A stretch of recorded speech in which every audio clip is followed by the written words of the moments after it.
Si vous n'avez pas le temps de revoir les épisodes de cette saison 1 de Link Click, vous êtes au bon endroit. Je vous partage ce résumé qui vous permettra de bien vous préparer pour accueillir la saison 3 qui arrive très prochainement, le 27 décembre si tout va bien. Installez-vous bien, je lance l'intro.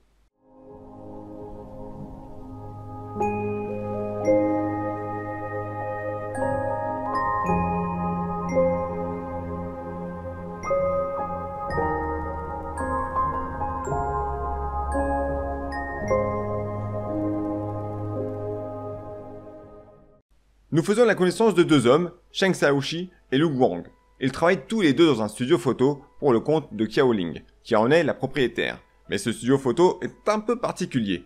Lu Guang peut plonger dans le passé en regardant une photo dans un délai de 12 heures du moment qu'elle a été prise, tandis que Cheng Xiaoxi peut prendre le contrôle du corps de la personne concernée. C'est la propriétaire Qiao qui se charge de leur ramener des missions de clients qui viennent la voir. Je vous explique tout cela par un exemple d'une de leurs missions. Un client souhaite obtenir des données au sujet de la société Vicky Games, avant leur publication. Ces informations sont détenues par le directeur financier de la boîte, Monsieur Zhu. Il garde ces données sur clé USB toujours sur lui. La meilleure façon de pouvoir se procurer ces données est par le biais de son assistante Emma. Dès lors, Lu Guang obtient une photo de Qiao, et en regardant cette photo, il peut faire rapidement le film de son passé, dans un laps de temps de 12 heures. Ainsi, s'il voit qu'il a suffisamment d'éléments pour remplir les missions, il tape dans la main de son ami Cheng Xiaoxi, qui part dans le passé en contrôlant le corps d'Emma, l'assistante de Monsieur Zhu. Néanmoins, il y a 3 règles que Cheng se doit de respecter pour ne pas altérer avec le futur. Premièrement, il n'a que 12 heures pour agir. Deuxièmement, il fait exactement ce que lui dit de faire Lu Guang. Pas d'initiative personnelle. Et enfin, troisièmement, passé ou futur, rien ne doit bouger. Tout au long de sa mission, Cheng reste en communication avec Lu Guang, qui est là pour le guider dans sa mission. Nous sommes le soir et Cheng, qui contrôle alors Emma, travaille sur une réunion qui a lieu le lendemain. Il est appelé par Monsieur Zhu qui souhaite la voir. Il a vu sa story au sujet des rouleaux de printemps qu'elle a commandés pour dîner ce soir. Il lui fait remarquer que si elle le souhaite, il peut lui acheter un petit encas. Mais cette comédie sert juste de prétexte pour lui faire des avances. Heureusement, son téléphone vient à sonner, coupant court à cette situation dangereuse. Il s'agit de ses parents qui s'inquiètent pour elle. En ayant vu sa story, ils ont peur qu'elle mange mal et ne dort pas assez. Son patron passe derrière elle pour lui rappeler que tout doit être prêt pour la réunion de demain matin à 9 h. Elle raccroche le téléphone, puis s'exécute. Une fois son travail terminé, Cheng rentre chez elle pour dormir. Le lendemain, la réunion a lieu. Tout est prêt. Cheng n'a plus qu'à attendre le signal de Lu Guang pour agir. Il renverse un verre sur Monsieur Zhu pour que sa femme, qui arrive au même moment, la surprend en train de le nettoyer intimement.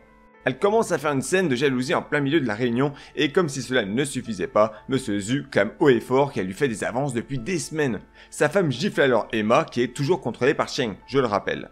À ce moment-là, ce dernier peine à se contrôler. Lu Guang parvient à le raisonner pour le bien de la mission, puis elle se prend une seconde gifle qui la fait tomber au sol en même temps que l'ordinateur de Monsieur Zhu.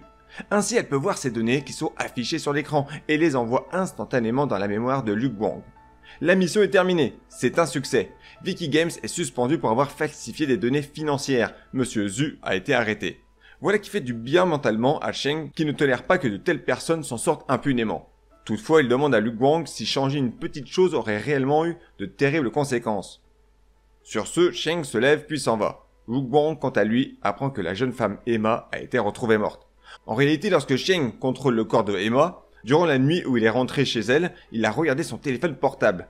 Elle a reçu un message de sa mère inquiète, alors il lui a répondu qu'elle leur manquait, elle et son père. Ses parents sont alors tout de suite venus lui apporter de quoi manger et des vêtements chauds, puis sont repartis ne voulant pas gêner leur fille dans son travail. Mais Emma souhaite les voir, alors elle se dépêche de les rejoindre à la gare au plus vite, mais heurte un homme qui lui propose de l'accompagner pour gagner du temps.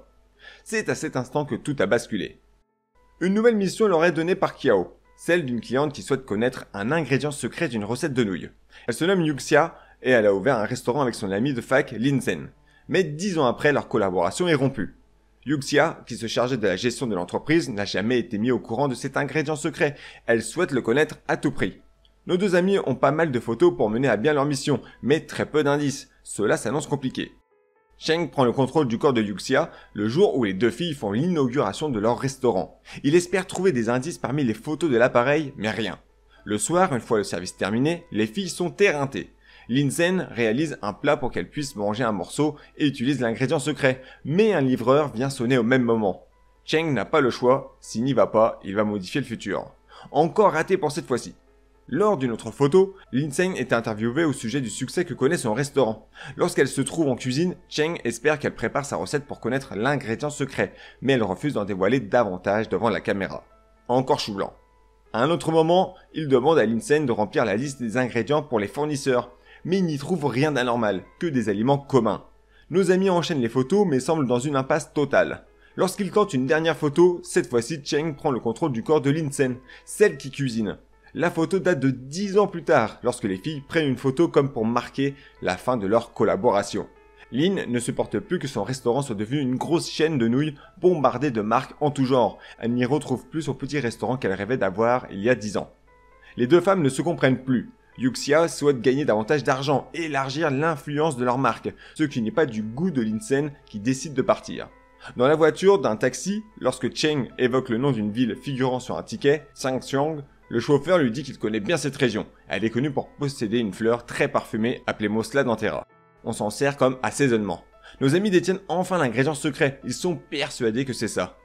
Kiao remet le compte-rendu de leur enquête à leur cliente Yuxia, qui est persuadée à son tour qu'il s'agit de l'ingrédient secret, car c'est elle-même qui lui a ramené cette fleur lorsqu'elles étaient à la fac. Elle se rend d'ailleurs à Sangxiang, où elle retrouve son ami Lindsay, qui a ouvert un nouveau restaurant local. Les deux filles vont pouvoir se retrouver comme à l'époque. Une nouvelle mission conclue avec brio par notre duo. Pour la troisième mission à laquelle nous assistons, nous rencontrons Cheng Xiao. Il était remplaçant dans l'équipe de basketball de sa ville ainsi que photographe pour le journal du collège. Il remet une photo à la proprio Kiao en lui disant que ce jour-là il a perdu énormément. Son dernier match de basket, son premier amour et il s'est même disputé avec sa mère. Il souhaite laisser un message à tous ceux qu'il a déçus pour ne pas avoir de regrets. Selon Lu Guang, cela ne devrait pas altérer le futur, alors il accepte la mission. Il tape dans la main de Cheng Xiaoxi pour l'envoyer dans le corps de Shen Xiao. Il se trouve effectivement au dernier match de son équipe. Il est remplaçant sur le banc et observe le match. Comme il est le photographe de l'école, il prend une photo de son capitaine, mais oublie de retirer le flash, ce qui l'éblouit et par la même occasion, l'un des joueurs adverses en profite pour lui faire une faute volontaire afin de le blesser. Cette mésaventure n'était pas prévue dans le scénario de base, dès lors Cheng vient de modifier le passé, mais s'il perd le match, cela ne devrait pas avoir trop d'incidence selon Lu Guang. Étant le seul joueur sur le banc, Cheng n'a pas le choix que de se rendre sur le terrain à la place de son capitaine. Le problème, c'est que Cheng déteste par-dessus tout perdre au basket. Il fait une démonstration de son talent durant le premier quart-temps, permettant à son équipe de revenir au score. Par la suite, Lu Guang lui rappelle qu'il ne doit pas remporter ce match, alors Cheng commence à baisser son niveau de jeu. Dans le dernier quart-temps, son capitaine décide de retourner sur le terrain, à sa place, malgré sa blessure. Quelques minutes plus tard, la douleur est trop forte, il est forcé de quitter le terrain, mais Cheng lui assure qu'il ne s'agit pas de son dernier match de basket. Il a appris par le coach de leur équipe que leur école n'a pas les moyens d'ouvrir un vrai terrain de basket. Ils utilisent une entreprise abandonnée pour jouer, mais bientôt, celle-ci va être utilisée pour d'autres fins. Cheng commence peu à peu à perdre l'objectif de la mission au détriment de réaliser le rêve de son capitaine. À la fin du match, l'équipe adverse mène de 2 points. L'équipe de Cheng engage rapidement pour tenter de remporter le match dans les dernières secondes. Cheng saute alors pour tenter un 3 points, mais 3 bloqueurs l'empêchent de tirer. Alors il fait une passe à un coéquipier qui tente le 3 points à sa place, et le réussit. C'est la victoire pour leur collège, Dianji Guang. Tous les joueurs sont heureux d'apprendre qu'enfin leur gymnase va être restauré. Mais le coach apprend à Cheng qu'il n'en est rien. Que ce match se termine sur une victoire ou non, la décision de détruire ce bâtiment a déjà été prise. Après le match, Cheng raccompagne son capitaine en raison de sa jambe blessée. Sur le trajet, il tombe sur sa sœur, Yu Ming. Elle est le premier amour du client de la photo, Cheng Xiao. Le capitaine voit bien que les deux se plaisent mutuellement, alors il propose à sa sœur de raccompagner Chen chez lui. En chemin, Liu confie à Chen qu'elle et son frère n'ont pas le même père, ils sont liés par leur mère. Malheureusement, son père qui habite en ville souhaite qu'elle le rejoigne pour qu'elle puisse y étudier. Cheng profite de ce moment pour lui faire passer le message de son client, mais on n'en sait pas plus sur le contenu, on n'entend rien de ce qu'ils se disent. Après quoi, Cheng rentre chez lui, où il retrouve sa mère qui a préparé le repas. Lu Guang lui rappelle qu'ils doivent se disputer. Il lui fait part de son envie d'aller étudier en ville, tout comme Liu Meng, pour trouver un bon travail par la suite. Mais sa mère n'en peut plus de tous ceux qu'elle aime l'abandonner pour aller travailler en ville. C'est le cas de son mari qui travaille en tant que journaliste, et elle ne le voit que très rarement. Lu Guang lui dit de transmettre le message de son fils maintenant. Mais une fois fait, Cheng Xiaoxi trouve que quelque chose cloche avec cette mission. Lorsqu'il apprend qu'il se trouve en 2008, il se souvient qu'à cet endroit, il y a eu un terrible tremblement de terre causant un grand nombre de morts. Il comprend pourquoi Lu Guang ne s'inquiétait pas plus que ça des modifications dans le futur, car tous les gens à qui il a transmis un message de la part de Chen vont mourir. Il souhaite alors les prévenir au plus vite, mais Lu Guang lui interdit de changer les événements, car cela pourrait effacer leur amitié à tous les deux. Il part tout de même avertir Liu Hongbin, le capitaine de l'équipe de basket, de quitter cette ville car un séisme va arriver à 20h30. Sa mère, qui est déjà énervée contre lui, car elle désire vivre du basket, demande à Chen d'arrêter de vouloir sortir son fils. Il tente tant bien que mal de les convaincre en proposant également à Liu Meng de rejoindre son père en ville pour qu'elle soit à l'abri. Lu Guang le met en garde. S'il continue comme ça, il risque de provoquer une émeute au sein du village. Voyant tous les gens autour de lui commencer à s'inquiéter de la situation, Sheng commence à angoisser et prétexte qu'il a lu cette information dans un magazine. Il s'agit d'une prédiction des Mayas. Il ne peut rien faire pour les convaincre. Après tout, il n'est pas censé voir le futur. Personne ne le croirait, alors il s'en va et demande à Lu Guang s'il peut toutefois sauver au moins sa mère. Il accepte, alors Cheng se rend tout de suite chez lui. Il prétexte avoir entendu au village qu'un séisme est prévu pour ce soir. Lui et sa mère se cachent alors sous la table pour se mettre à l'abri. Mais sa mère souhaite sortir pour récupérer quelque chose. Sheng se dévoue pour y aller à sa place, mais le séisme se déclenche, provoquant l'effondrement de leur maison. Ils se retrouvent alors tous les deux sous les gravats, mais sa mère le protège en se positionnant au-dessus de lui. Elle lui parle alors pour le rassurer, mais quelques minutes plus tard, elle se tait d'un seul coup. Lu Guang rappelle à Cheng que si la situation à vivre est trop dure, il peut revenir dans le présent. Mais Cheng tient le coup. Les sauveteurs arrivent enfin et le libèrent, mettant fin au calvaire. Sa mère n'a pu être sauvée, malheureusement. À son retour dans le présent, il ne peut s'empêcher de libérer sa colère en frappant Lu Guang. Il sait très bien qu'il n'a pas tenté de sauver la mère de Shen, mais Lu Guang l'a fait pour le bien du futur. Dès lors, Sheng se demande quel est l'intérêt de délivrer ses messages si c'est pour les laisser mourir. Cette mission a marqué nos deux amis, si bien qu'ils décident de prendre une pause. Mais lorsqu'un certain Xiao Li entre dans leur studio photo en se présentant comme agent de police, leur pause pourrait très bien n'avoir jamais commencé. Il leur demande s'ils peuvent voyager à travers les photos comme le sous-entend les rumeurs qu'il a entendues. Mais Kiao fait mine qu'il se trompe. Elle tient à respecter la pause d'émission demandée par Cheng Xiaoxi, mais en lui demandant de partir, un homme entre à son tour. Il s'agit de Monsieur Liang. Il a perdu son fils il y a 3 ans, et c'est sur cette affaire que travaille l'agent Xiao Li. Lors d'une après-midi étouffante, son fils, qu'il surnomme Dodo, réclamait de jouer avec sa mère. Malheureusement, il y avait trop de clients ce jour-là. Alors son père lui a donné son téléphone pour qu'il regarde un épisode de son dessin animé préféré, assis sur une chaise devant la boutique. Lorsque sa mère levait les yeux pour voir si tout allait bien, il n'était plus là. Il avait disparu. Cela fait 2 ans maintenant que l'agent Xiao Li travaille sur cette enquête, mais les indices sont très minces. Sheng s'excuse de sa situation, mais ils ne peuvent rien pour lui. Il ferait mieux de prendre soin de lui. Il est encore très affecté par sa mission précédente, mais lorsque Qiao Ling vient le voir, elle le surprend en train d'épier un site recensant les enfants disparus. Elle lui avoue qu'à l'époque, elle croisait régulièrement Monsieur Liang. Il venait d'ouvrir son magasin de bubble tea avec sa femme, mais malheureusement, un jour, leur enfant a disparu. En quittant des cours, elle le croisait régulièrement. Il collait des affiches de son fils partout. Un jour d'ailleurs, il vient la voir pour lui demander si elle ne l'a pas vu, mais elle lui répond que non. La vérité est qu'elle a menti ce jour-là. Elle l'a effectivement aperçu tenant la main d'une personne, et depuis ce jour, elle s'en veut de ne pas avoir été davantage curieuse pour demander qui est cette personne avec son fils Dodo. Elle souhaite se racheter et demande à Cheng s'il peut accepter cette mission pour aider Monsieur Liang à retrouver son fils. Il accepte, nos amis ne perdent pas de temps et joignent immédiatement Monsieur Liang pour lui annoncer qu'il se charge de retrouver son fils. Tout d'abord, ils ont besoin d'images, mais n'en ayant pas, Monsieur Liang a tout fait pour obtenir un bout de vidéo d'une caméra de surveillance située en face de leur ancienne boutique. C'est un extrait de vidéo de 15 secondes environ, mais Lu Guang tente le coup avec cette seule piste. En ce qui concerne les vidéos de caméra, son pouvoir fonctionne différemment des photos. Il peut observer toutes les caméras dans un périmètre de 1 km durant 12 heures, mais uniquement ce qu'elles filment. Il ne peut pas voir leur angle mort. Il a beau regarder toutes les caméras, il ne trouve rien. Selon lui, le ravisseur doit très bien connaître le quartier pour avoir évité toutes les caméras. Il s'en remet alors à Cheng qu'il tape dans la main pour qu'il voyage dans le passé par lui-même. Cette fois, il possède son propre corps, alors Lu Guang lui demande de faire profil bas pour ne pas se faire remarquer. Il se dissimule derrière un mur pour observer Dodo, puis soudain, il aperçoit dans un miroir qu'une femme l'emmène avec lui. Il lui court après, mais le perd de vue, alors Lu Guang lui demande d'emprunter la deuxième à droite, sauf que Qiao Ling se trouve sur ce chemin. Il est trop tard, leurs regards se croisent. Ne sachant pas quoi faire, son premier réflexe est de prendre la fuite. Une fois éloigné, il reprend ses recherches, mais c'est peine perdue, il a perdu bien trop de temps, la ravisseuse s'est enfuie avec l'enfant. C'est un échec. Qiao annonce la mauvaise nouvelle à Monsieur Liang et lui confie qu'elle a croisé son fils il y a 3 ans, le jour de sa disparition.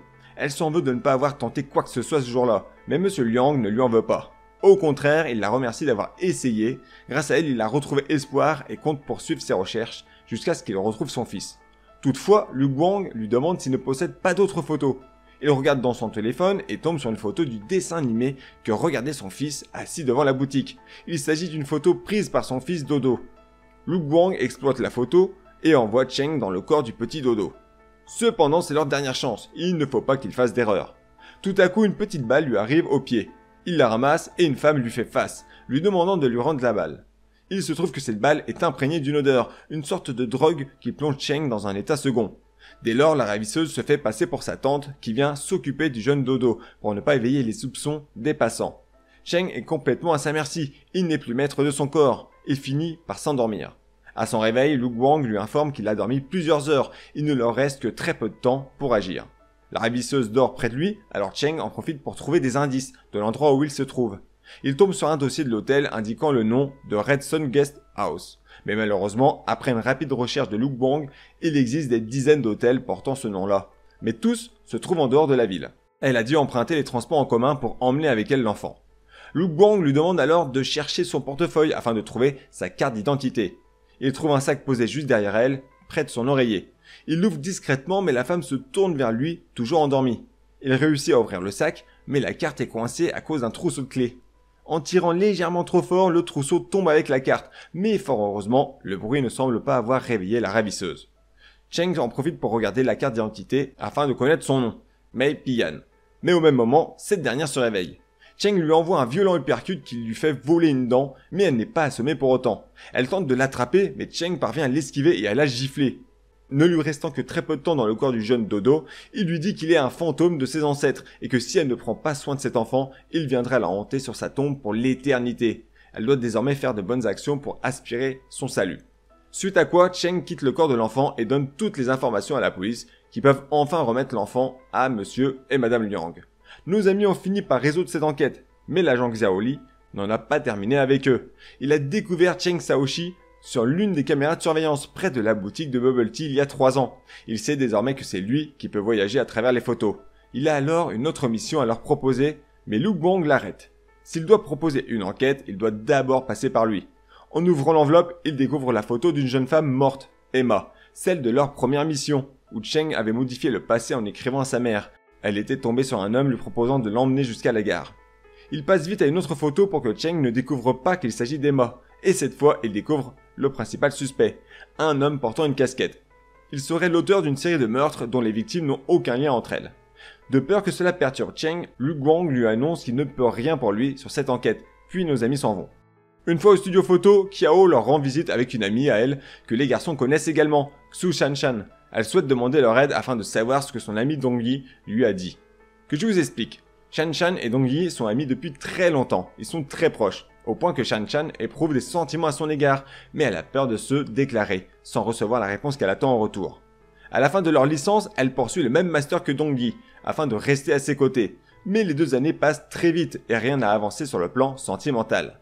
Une fois diplômée, nos amis fêtent ça au karaoké. Xu Shanshan boit énormément à tel point qu'une fois la soirée terminée, elle tombe de sommeil au moment où Dongyi lui confie quelque chose. La mission de Cheng Xiaoxi est donc de savoir de quoi il en retourne, en s'aidant de 2 photos prises ce soir-là.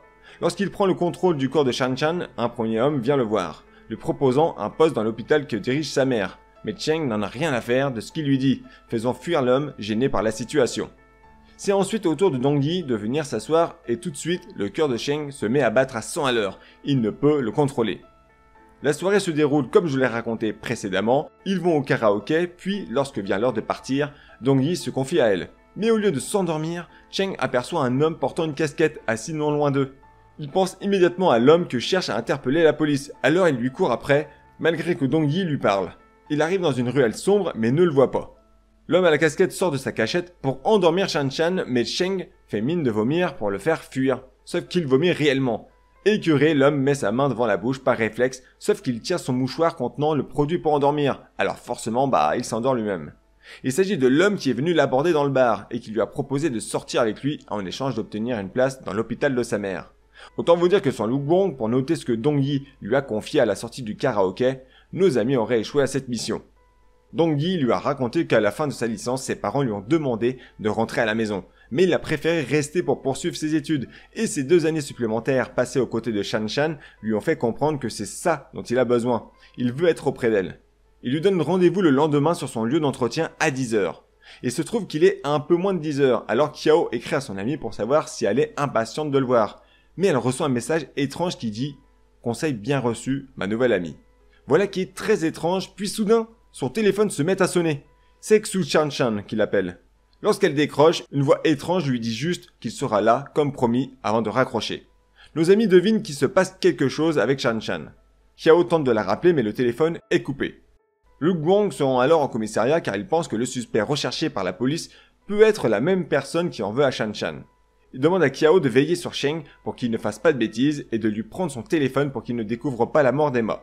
L'agent Xiao est justement en train de briefer son équipe sur le tueur en série suspecté. Il s'agirait de Liu Min, un directeur d'entreprise de 27 ans. Shen Bin l'interrompt en pleine réunion pour lui annoncer que Lu Guang est venu le voir personnellement. Il souhaite revoir la photo du suspect pour tenter de trouver des indices. Il découvre la plaque d'immatriculation de sa voiture, BS 30X 7948. Mais surtout, il voit Sheng Xiaoxi caché derrière la voiture. Dès lors, Lu Guang se tire du commissariat en vitesse, car il sait que Cheng joue avec le feu. Il appelle Xiao pour lui demander où se trouve Cheng, mais lorsqu'elle monte pour voir dans sa chambre, il ne s'y trouve plus. Il y a cependant son ordinateur allumé sur une page montrant la photo du suspect.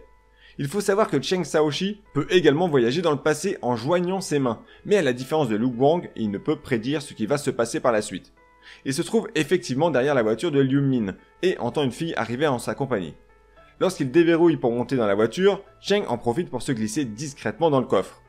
L'homme à la casquette emmène Emma à la gare, sauf qu'elle s'est endormie sur le trajet et s'aperçoit trop tard qu'il l'a emmenée dans un endroit complètement désert.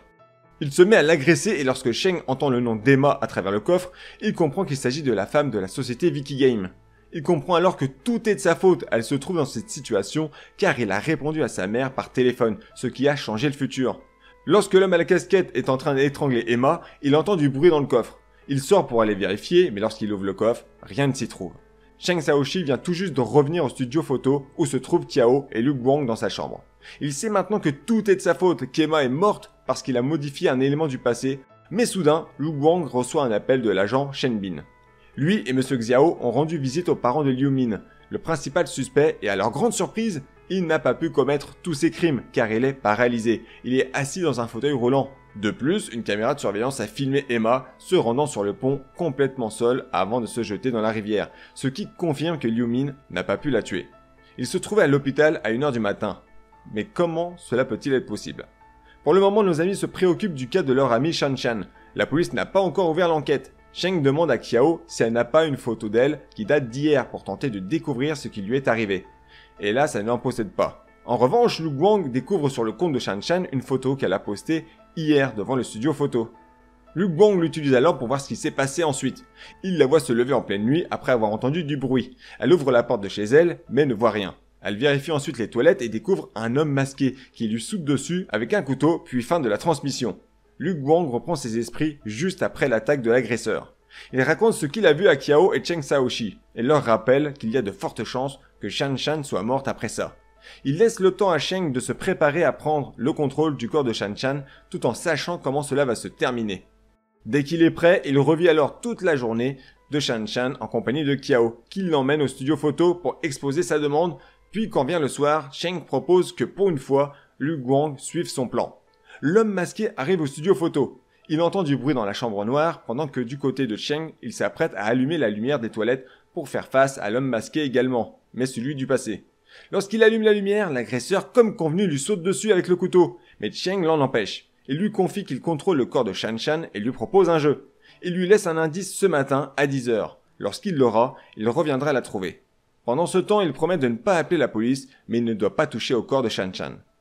Lorsque le message est transmis, il tape des mains pour revenir au studio photo, et plus exactement dans la chambre noire, là où se trouve l'homme masqué du présent, qui s'est fait enfermer entre-temps par Lu Guang. En fait, c'est Sheng qui lui a laissé des indices exprès pour qu'il vienne au studio photo, afin que son plan soit mené à bien.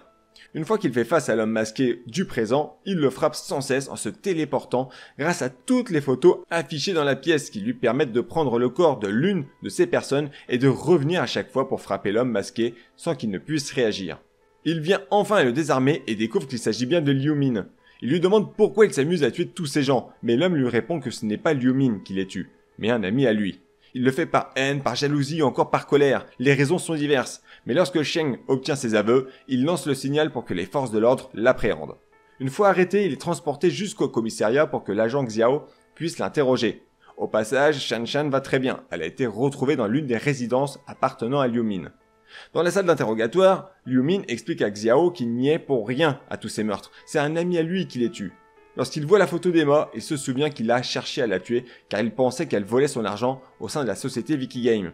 Il faut savoir qu'à ce moment-là, Emma a découvert que la société possède deux comptes, l'un avec les chiffres officieux et l'autre manipulé par Monsieur Zhu, le directeur financier.